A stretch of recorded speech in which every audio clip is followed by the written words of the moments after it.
बारिश के साथ तेज हवाओं से एक स्कूल सहित आधा दर्जन मकानों की उड़ी छतें।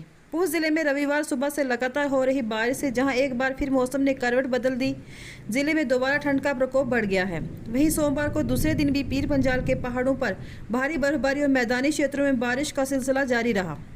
वहीं सोमवार दोपहर बाद शाम को लगभग 4 बजे के करीब बारिश के साथ तेज हवाओं के से स्थानीय लोगों को भारी नुकसान उठाना पड़ा। तेज हवाओं से जिला के सुनकोट तहसील में एक सरकारी स्कूल सहित आधा दर्जन मकानों को नुकसान पहुंचा है।